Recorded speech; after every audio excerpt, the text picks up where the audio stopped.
నమస్తే welcome to reflection news. స్థానిక సంస్థల ఎన్నికల్లో మళ్లీ మోసపోతే ఎవరూ కాపాడలేరని, ఓట్ల కోసం ఇంటికి వచ్చే కాంగ్రెస్ నేతలను నిలదీయాలని బీఆర్ఎస్ కార్యనిర్వాహక అధ్యక్షుడు కేటీఆర్ పిలుపునిచ్చాడు. రంగారెడ్డి జిల్లా ఆమన్గల్లో జరిగిన బీఆర్ఎస్ రైతు దీక్షలో కేటీఆర్తో పాటు మాజీ మంత్రులు, ప్రజాప్రతినిధులు, నేతలు పాల్గొన్నారు.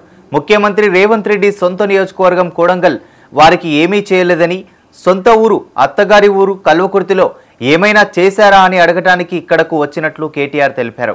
రేవంత్ రెడ్డి సీఎం అయ్యాక సోనియా పుట్టినరోజు 2 సార్లు వచ్చినప్పటికీ రుణమాఫీ 25% కూడా కాలేదని కేటీఆర్ ఆరోపించారు.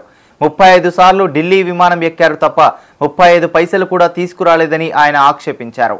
రేవంత్ రెడ్డి హయాంలో అప్పులు కట్టలేదని రైతుల తలుపులు, స్టార్టర్లు ఎత్తుకెళ్లారని అన్నారు.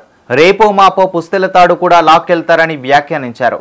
రేవంత్ రెడ్డి మోసం అత్తగారి ఊరు వాళ్లకు కూడా అర్థమైందని అన్నారు. రేవంత్ రెడ్డిది తప్పు కాదని, ప్రజలు మోసపోవాలని కోరుకుంటున్నారని గతంలో చెప్పిన ఆయన అదే చేస్తున్నారని కేటీఆర్ వ్యాఖ్యానించారు. కులగణన అని రేవంత్ రెడ్డి బీసీలను మోసం చేశారని, స్థానిక సంస్థల ఎన్నికలు వస్తున్నాయని మళ్లీ నాటకాలు ఆడుతున్నారని మండిపడ్డారు.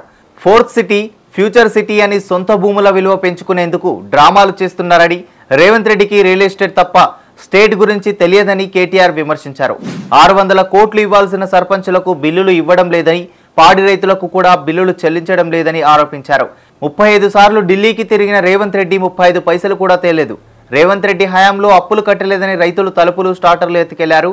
డిసెంబర్ 9న 2 లక్షల రుణమాఫీ చేస్తారని రేవంత్ రెడ్డి చెప్పారు. రుణమాఫీ జరగలేదని సీఎం నియోజకవర్గంలో కొడంగల్లో రైతులు చెప్పారు.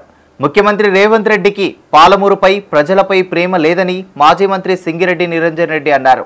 సీఎం ఢిల్లీకి, విదేశాలకు వెళ్లేందుకు సమయం ఉంది కానీ పాలమూరు రంగారెడ్డి ప్రాజెక్టుపై సమీక్షకు మాత్రం సమయం లేదని ఆక్షేపించారు. కేసీఆర్ ఆనవాళ్లు లేకుండా చేయడం రేవంత్ రెడ్డి తరం కాదని అన్నారు.